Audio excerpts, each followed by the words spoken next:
Dear students, welcome to Consumer Behavior class. So we are together this week also. So let's start to our class. As you will remember, in the previous weeks, we started to discuss the external influencers of consumer behavior. And last week, we discussed groups and social media. This was the first external influencer of consumer behavior. And today, we are going to see another important subject, which is the culture. So the culture is also an important factor which influences consumer behavior. Consumers are heavily influenced by cultural factors. So this is why we will see this week these cultural effects and its effects on consumer behavior. This is very important. So let's go on slowly with the culture issue on the external influencers of consumer behavior. So today you will see the culture as a concept. And let's first start by defining the culture. What is a culture? So what we understand from culture. This is very important. So let's start by defining the culture.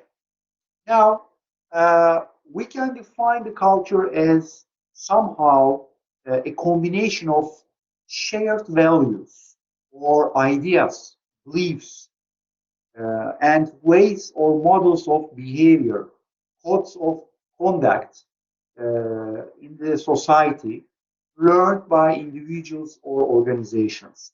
And these shared values, ideas, beliefs, and or behavioral modes are transferred from one generation to another. This makes it culture. Okay, so it is transformed from one generation to another, and it consists of a combination of shared values, ideas, or let's say beliefs and behavior modes or ways of behavior. So generally, there are two important sources of cultural learning process. First, we can learn from our families in our close circle. Families are an important source of cultural learning process. And also, educational institutions help us to learn the cultural values, ideas, beliefs, etc., or ways of behaving. So this is what makes culture. It is learned from family and educational institutions. So especially when we talk about the marketing and culture, those products who really, let's say, provide the benefits to consumers in line with cultural values of the that time, then we can see that really they become successful. So successful products are differentiated from unsuccessful products when, especially, they really reflect the values, provide the benefits to consumers in line with cultural norms, cultural values of that time.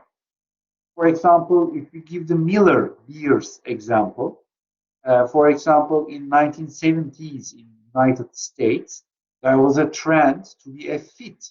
Like this trend still dominates the population, right? We all want to be fit people, right?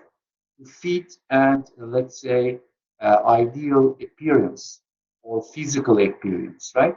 So we try to create somehow a fit and ideal appearance. And Miller was a brand with its light beer uh, was serving this cultural idea or dominant idea trend in the community by just trying to say that you will not be feeling, you will not be filled up. So it will not create, let's say, uh, weight too much. This is why it is light beer. So this was a good response of marketing in terms of product development.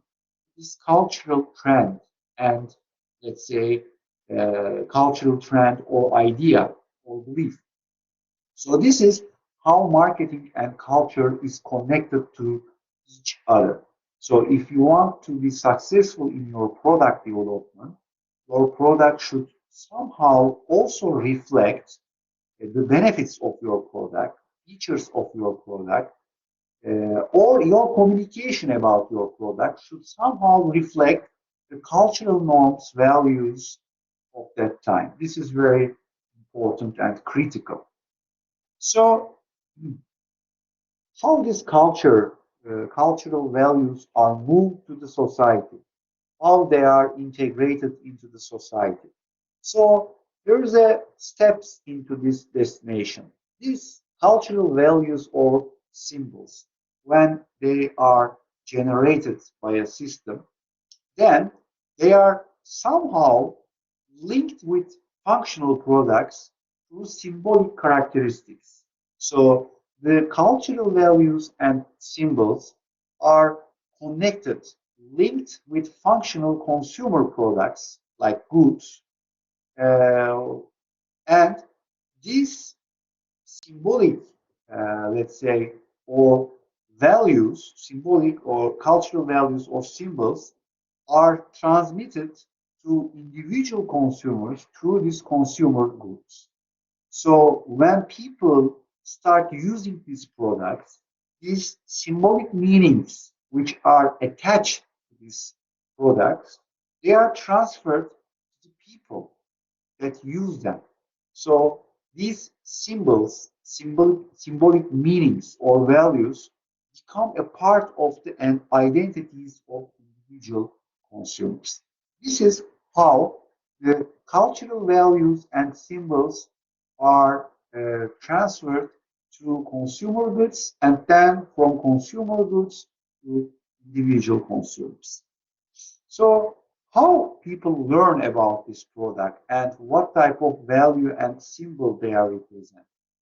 In order to explain this to the communities, to the population, there are some instruments of movement or communication. First of all, advertising and fashion systems are the two important sources of communication about these products with symbolic meanings. And then, of course, we also create some consumption rituals in which occasions, at which time, with which people, in which context you can use and consume the products. This is very important also. So with the help of consumption rituals and advertising and fashion systems, these symbolic meanings attached to products are delivered to individual consumers. And they try, when they use these products, when they consume these products, these symbolic meanings are attached to consumers. This is how all the cultural system works step by step. This is very important. Now, of course, uh, when we have many alternatives as of today in front of us in terms of, let's say, in terms of products and in terms of products and services, what we have actually, we are trying to make some selections. And when we make some selections, one of the criteria that we choose the products are the cultural criteria. The compliance of the product features or what the product, let's say, symbolizes, the meaning of the product for us is one criteria that we use to select the let's say products. This is generally called the cultural selection process. So generally, uh, when we assign a meaning to a product as an individual, this product generally is already developed in the society by the cultural production system. So this is why the cultural production system provides us the required products with some symbolic meanings,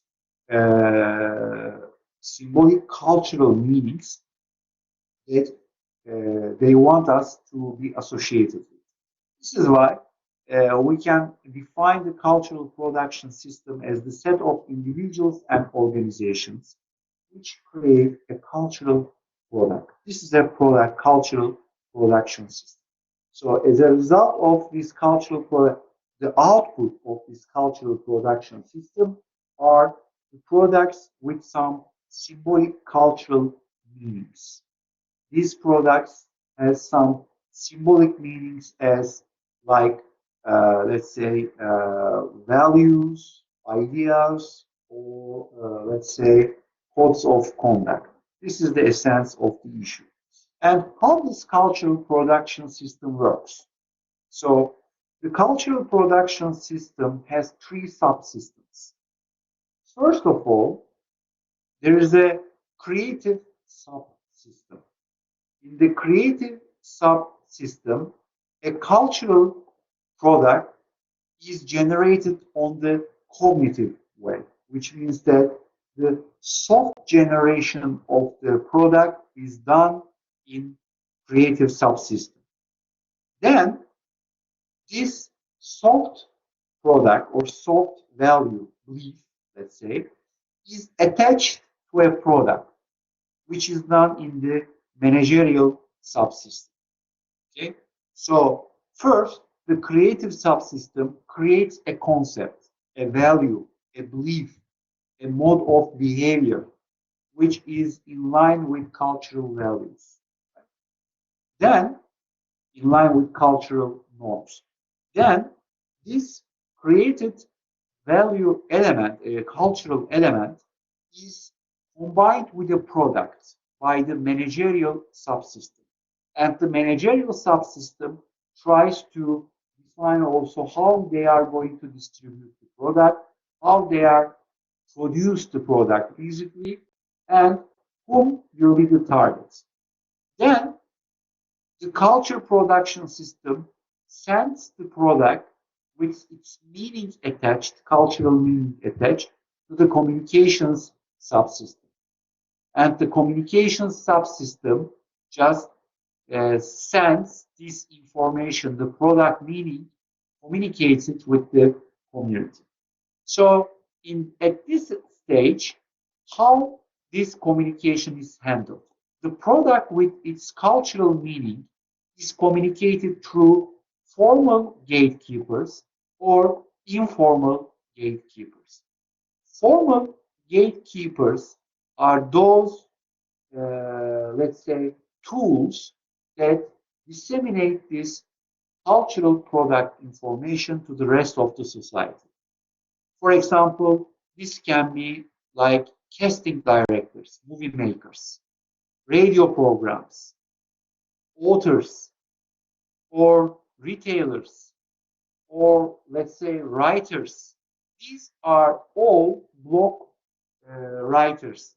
All these people are formal gatekeepers. So they are talking about these products, they are talking about these people, and they try to impose this idea, belief, or trend to the society. There are also informal gatekeepers. When we see our close circle or friends, spouse, family members, or neighbors, these are our close circle. So we just see them and we try to imitate them. We try to copy them. So we learn from them and we apply what we learned from them. What they use, we also use. What they buy, we also buy. So these cultural products and their associated meanings are transferred to the rest of the society by closed circle environment of the society.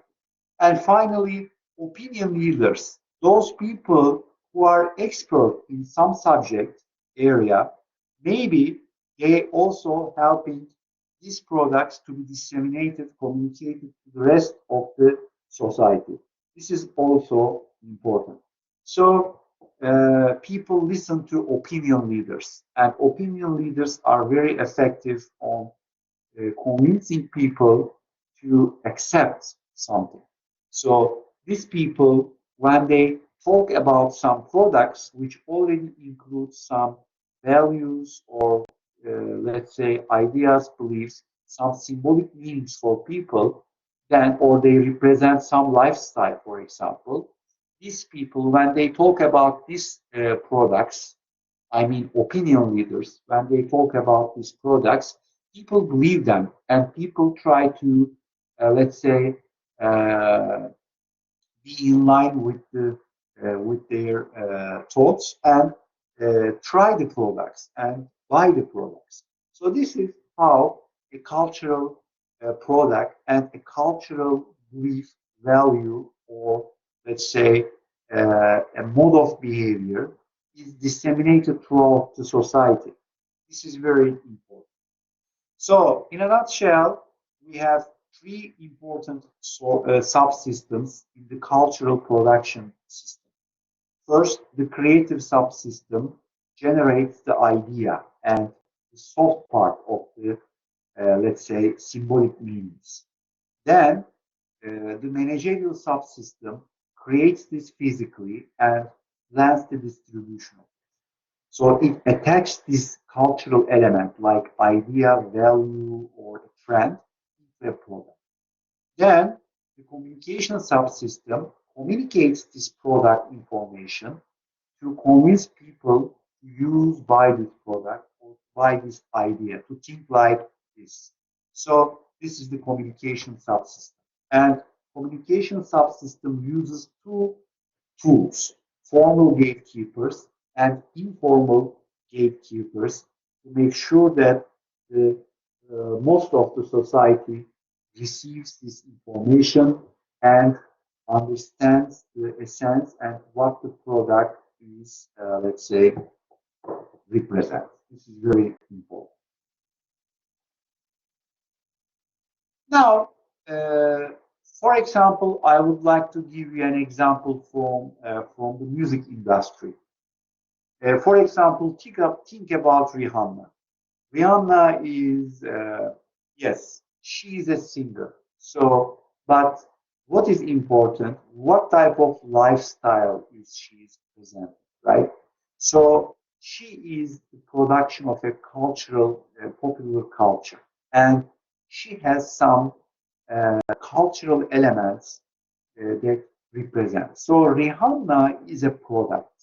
She is a singer, but she is a product, and this product includes, represents some cultural values, some beliefs, some lifestyle. Right? So this is why uh, the creative subsystem generates Rihanna as a generates the symbolic meaning of Rihanna. Then this Rihanna, with its all symbolic meanings, are created as a product like an album, right? So Columbia Records creates Rihanna albums, for example, let's say. Then this product is distributed through the management subsystem, and its communication is made by an advertising agency. So Rihanna albums are communicated through many tools to make sure that it will sell in the society, right? It will sell in the market. So this is how a cultural production system works. Rihanna is the product. Rihanna is the value. Is the main is the main cultural element. What symbolizes is the main cultural element, and it is generated through the creative subsystem of cultural production system. These are all planned because the cultural values that Rihanna want, Rihanna is, let's say, represents, the values that she is representing, then these are all planned to catch a particular customer segment. So she is the product, which is already planned. Then the company just makes, let's say, the Columbia Records next album, and advertising agency communicates Rihanna advertisements to the community. This is what, or the Rihanna, maybe the not only the advertising agency, but media planning agency also, and also the PR agency maybe trying to, let's say, sell Rihanna to the market. This is the case. So this is how cultural production system works. Now, of course, every culture develops its stories, right? Develops its ceremonies. This is very important. And so there are especially two important sources of these stories. In every culture, we have stories and ceremonies attached to them. So, first of all, uh, cultural stories and ceremonies use myths and rituals to, let's say, to be created as a cultural story. So myths and rituals help us to generate the cultural stories and ceremonies. So what are these myths? What we understand from myths? Generally, we can define a myth as a story itself. Myth is a story, a narrative, right? But this story includes some type of, let's say, symbolic cultural elements. Okay, so when we create a story which includes the values of a culture, what tries to impose to the society, then this becomes a myth, right? So when we transfer this or when we translate this into the marketing world, we come up with the brand mythology. So what is brand mythology? Brand mythology is the same with a myth, but this story is created in the framework of the brand itself. So it represents the uh, epic story of the brand. So what are these epic story of the brand? The brand, the origins of the brand, the creation of the brand, the success of the brand is created as a story, including some elements which are totally epic. So it makes the history of the brand a very attractive story for the consumers. Interesting and attractive story. Maybe sometimes inspiring.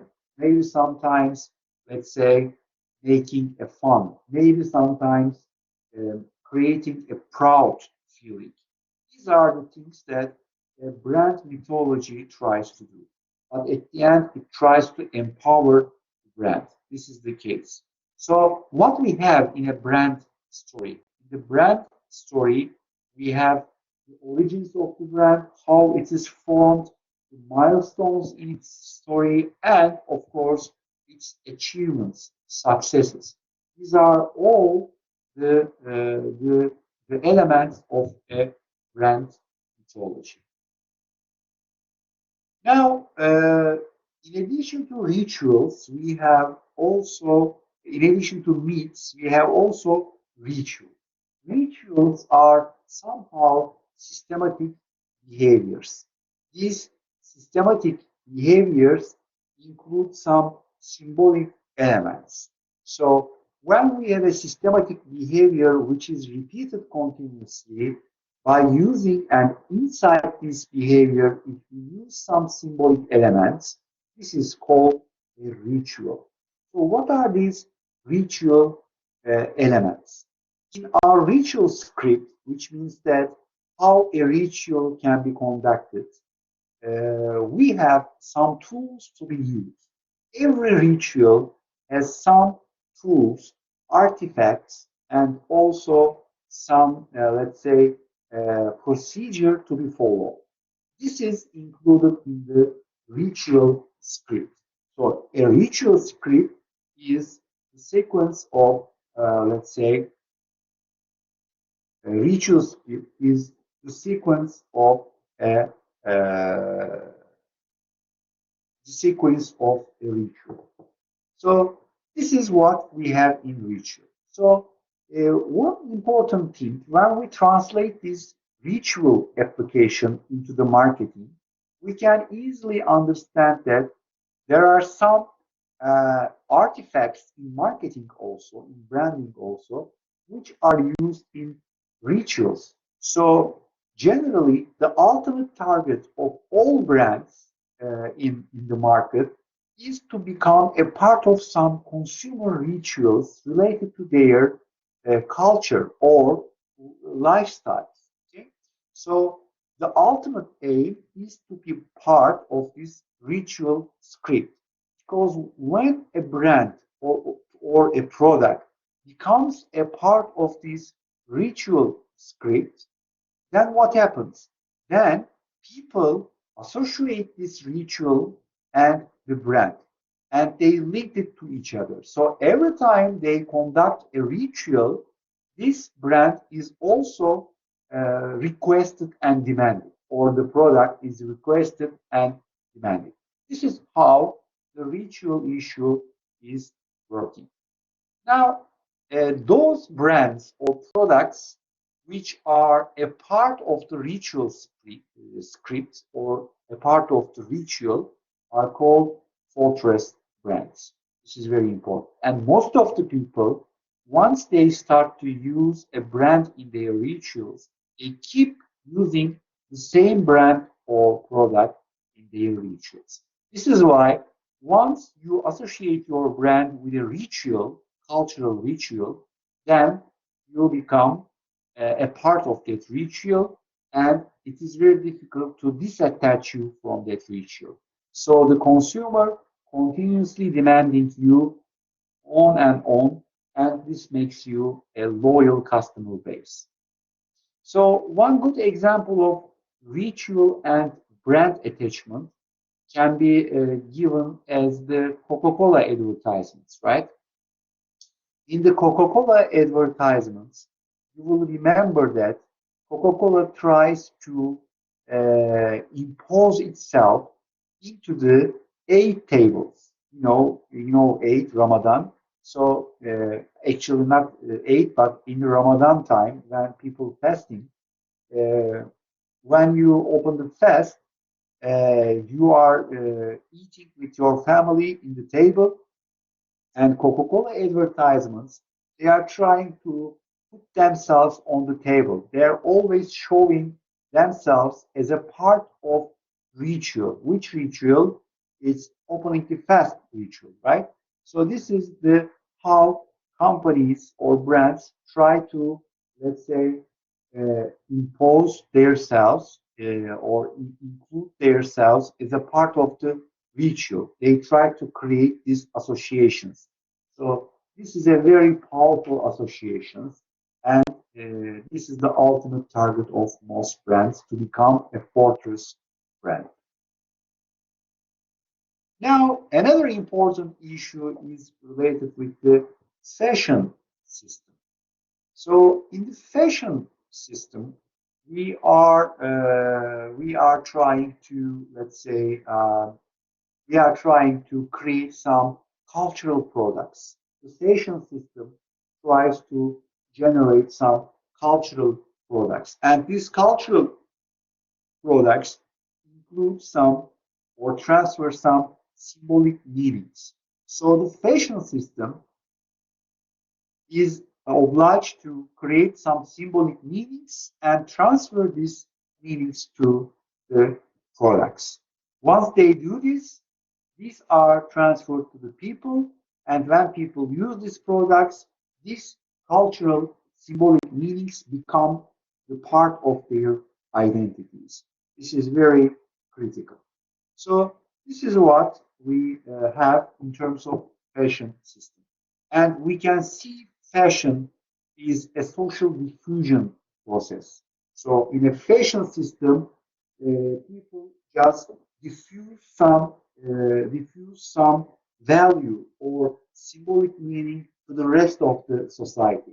So fashion is a tool to generate this meaning and transfer it to the society.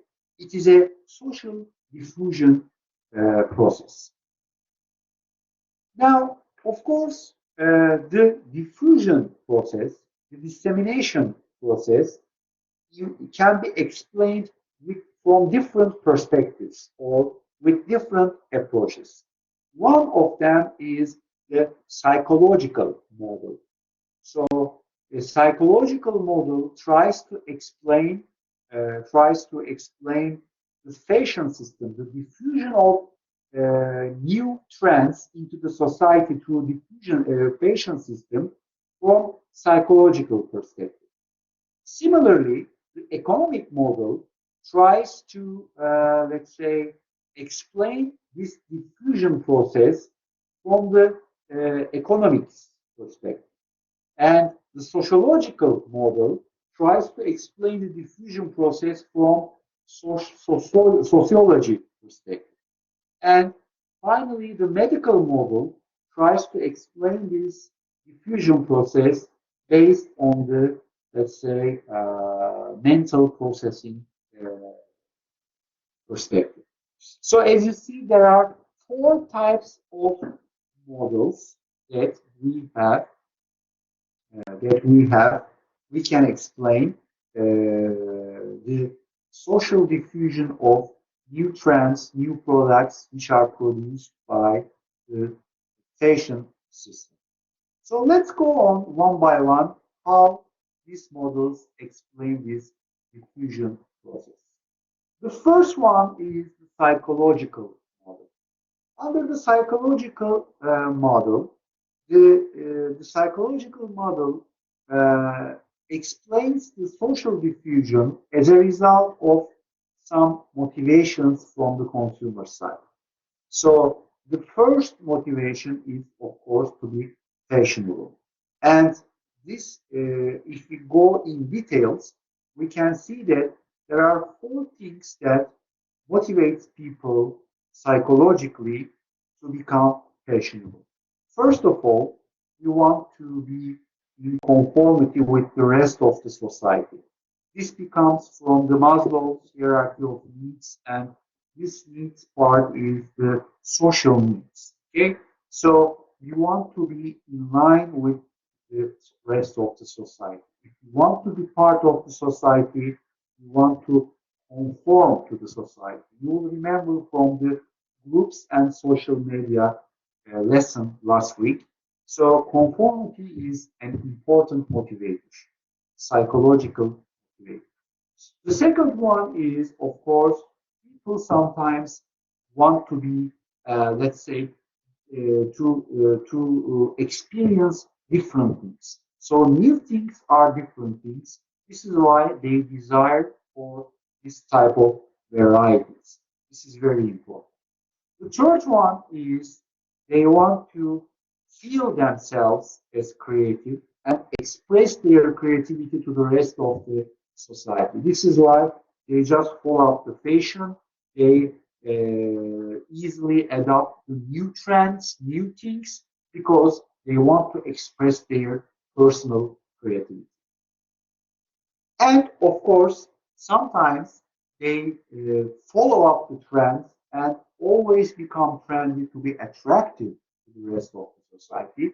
This is the fourth motivational source under the psychological model. So this is how psychological model explains the social diffusion process of fashion system. Now, we have also economic model. In the economic model, the social diffusion is explained from the supply and demand and price perspectives. So, what this model tells us that, according to this model, economic model, the fashion system uh, disseminate new trends, and these new trends are socially adopted, accepted by the large communities because sometimes the new things or trendy things they become scarce. When this becomes scarce or rare, they, to own these items becomes a prestige issue, an image issue. This is why generally rare or limited products are always more valuable for the people. This comes from the scarcity principle. You will remember in some promotions, companies say there are only 100 products available. The last three products, when you visit the web pages, they are saying the last three products, order as soon as possible. This is a scarcity promotion because scarcity promotion creates the feeling of limited product, and this makes more valuable for the customers to join and buy the product. So this is why it is very important. Moreover, in addition to the scarcity and rareness, there is also another issue. If you put a high price to an item, it may still create high demand because of this prestige effect, exclusivity effect. If something is high priced and you pay and buy this product, it gives you a psychological, let's say, relief. And this is the prestige exclusivity effect. And also, if it is a very low price, so it is against the prestige. This is why you may not show enough demand for that. So this mechanism also helps explain the economic model about the dynamics of the social diffusion process of fashion system. So supply and demand rules, rare products, limited edition products, scarcity products are more valuable. High value products, high price products are exclusive, prestige. This is why there is a demand for them. Think about luxury brands, okay? And this is how the fashion system creates its own demand and creates the social diffusion for new trends and products. Another type of explanation comes from the sociology. So sociological model is explaining the social diffusion of fashion and trends based on the trickle-down theory. According to this theory, fashion is generated as a result of two conflicting forces. The first force is the imitation of the motivation of subordinate groups in the social ladder to go upwards to the upper ladder. So this is the first force. So people who are under in the lower levels of social hierarchical level try to imitate, copy the lifestyles of the upper social classes. And they try to be like them. They try to live like them. They try to use the same product with them. So this motivation of subordinate groups push upwards some pressure. And when superordinate people, the people who are on the upper classes, when they constantly and continuously look at the subordinate group, whether they are imitating them or not. If they start to imitate them, they change their products, lifestyles. They always want to be different from the rest of the society, so they want to prevent them to mimic or to copy them. This is why fashion system always renews itself. Always we have new fashion, new trends, new products because of the motivation of superordinate group, higher class group to be differentiated from the rest of the society. So this is the trickle down theory. It explains two conflicting forces. Now, Of course, there's also the fourth model, which explains the social diffusion of fashion by taking into account the cognitive processes. I will also add this, the neurological process. First of all, the neurological process. It is also under medical model. So, based on the neurological process, we can talk about, let's say, um, neurons. You know, our brain is composed of billions of neurons, and these neurons have different functions. But we have some neurons called mirror neurons. So some research uh, found that this because we copy the other people is because of these mirror neurons. So when we copy other behaviors of other people, neurologically this is explained with the activation of mirror neurons in the brain. These neurons are activated and they just direct us to behave in that manner that others do. So this is let's say, neurological explanation. But what about the cognitive process explanation under the medical model? So this is explained with the meme theory. Under the meme theory, we have meme theory explains this process as that a meme, which is an idea or product, which enters on in the cognitive stage of a consumer, which means that people hear about a product or idea, they just internalize it and they understand it and they, let's say, believe it or they like it. This is so when a meme, this idea or product enters into the brain of the consumer and it is disseminated from one brain to another as an idea, then becomes a, let's say, this becomes accepted or adopted by the large part of the community. This is the critical mass. So when the critical mass is adopted this idea, the rest of the society is adopting very fast this new idea. So this is what we have now. Now, after we discuss the four models, so we see that every fashion, every new trend has some duration. So there is some cycle, which we call it acceptance cycle.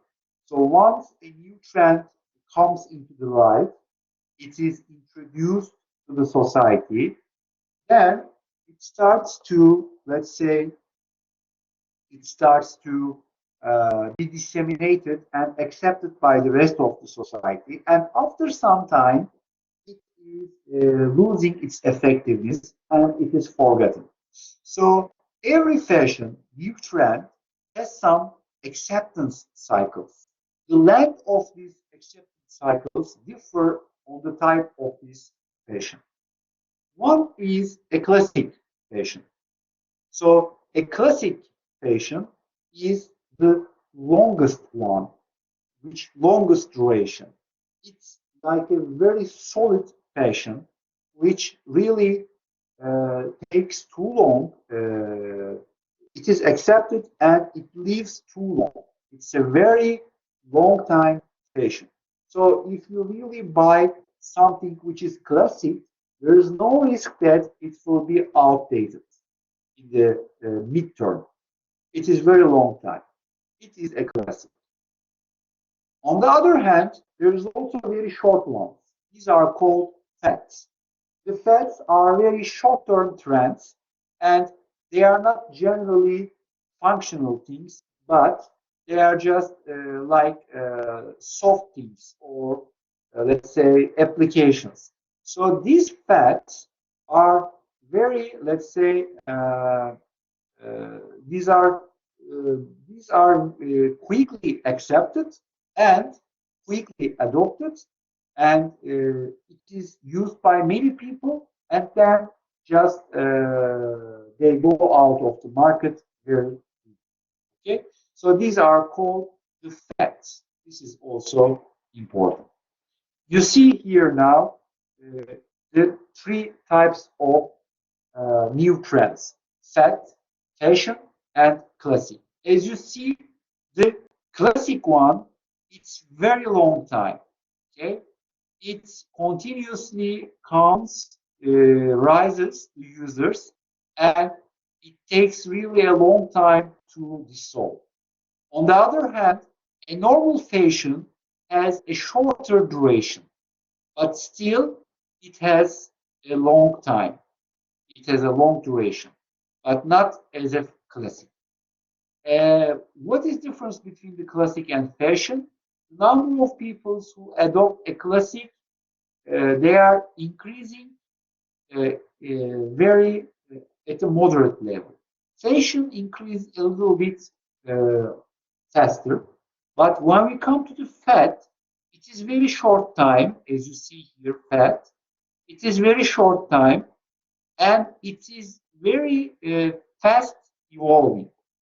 First, so many people use the product very fastly, adopt very fast, and then its dissolving is also a very fast process. So the acceptance cycles is very short. It comes and go very low. If you compare the classic and the fat, you will see the difference in terms of time.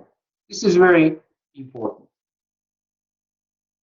So, of course, because of the globalization and the rise of middle class with some sort of purchasing power, and thanks to the global companies, global brands, we have a global consumer culture which tries to dominate the local cultures. So generally, global consumers share the same ways of consumption. They use the same type of brands. They use the same type of products. They share the same type of, let's say, experiences. And we are seeing a very powerful global consumer culture. But on the other hand, there is also a competing force with the global consumer culture, which are the local cultures. These local cultures are sometimes contradicting with, let's say, global consumer cultures. So, global consumer cultures are those can be implemented in a global scale. So, some global companies who want to go to other countries, they need to make a decision whether to adapt their product as it is, or they will whether they will implement their products or marketing mix as it is, or they will adapt their marketing mix. So implementing the marketing mix in an original format is the standardization strategy, and adapting the marketing mix into the new markets is the adaptation strategy. So when we go to a new market, if the culture of this market, consumer behavior in this market, consumer preferences, consumer characteristics, and their cultural values are not contradicting to our product offering and our marketing mix, like pricing strategy, communication strategy, or distribution strategy, if the market dynamics are in line, or if the marketing dynamics are accepting our product or marketing mix as it is, then we can implement a standardization strategy, which means that we can take our original marketing mix in our home country and implement it as it is in the new target destination country. So we will not take into consideration cultural differences, market dynamics differences, etc. On the other hand, if we see that there are some substantial differences which need our marketing mix to be adapted, then we change our product features, we change our pricing, we change our communication strategy, message strategy, we change our distribution strategy, and we adapt our marketing mix to the destination country market. So this is the adaptation strategy. It is very important. So which type of tools we can use to understand the differences between the two different consumer cultures, two different cultures in two different countries. We can differentiate the cultures of countries in terms of power distance. So in some countries, people accept the, let's say, superiority of some groups.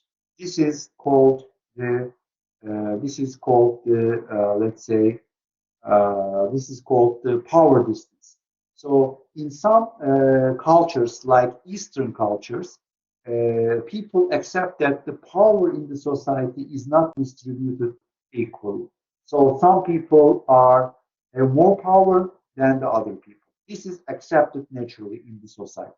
But in the West, for example, this is not accepted. So we can differentiate the cultures based on the power difference. Second, individualism. Some cultures are individualistic. They live individually. They don't behave collectivistic. And some cultures are collectively behaving. For example, Eastern cultures are collective cultures and Western cultures are individualistic cultures. So, for example, collectivistic cultures live in large families. They decide in groups. But individualistic cultures, they decide on their own. They live generally with nucleus families. So this is the essence of individualism. Masculinity is also an important one. So what are the roles of genders in the society may be different from one culture to another. The risk perception is also important. Uncertainty avoidance. What does it mean? So when people are trying to get rid of risk, they want to avoid the uncertainty. Some cultures really they don't like risk. They stay along with risk, but other cultures try to, let's say, take risk.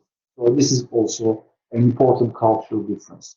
And finally, not finally, but one of them is a long-term orientation versus short-term orientation. Some cultures are bound to the traditions and fulfilling the social obligations, but other cultures are future-oriented and try to think long-term, and they are not so bound with cultural orientations.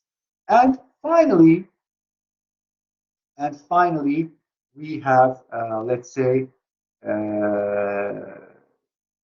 tolerance to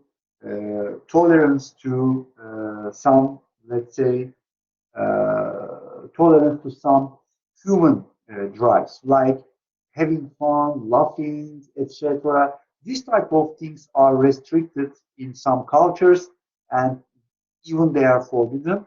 They are not welcome, but in some cultures they are welcome. These are all things that may create a difference between two cultures. So marketing professionals should think very carefully when they go to a new market. They need to understand the culture of the country and how it is reflected to the consumer behavior.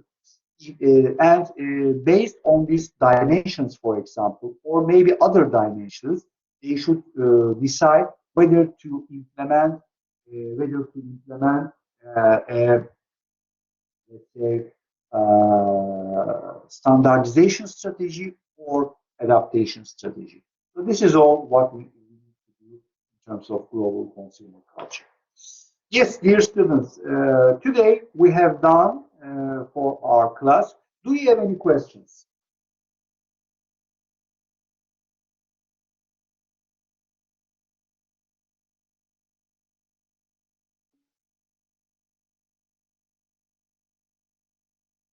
Okay, Suat, thank you.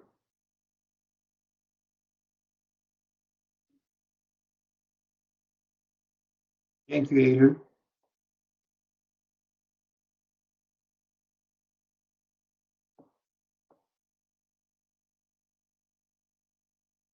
Yes, iyi bayramlar. I congratulate your 8th and have a nice 8th holiday. Thank you very much. Next week we will not have a class. It is 19th of May, national holiday. So next week we don't have a class. I will announce it also. Thank you very much.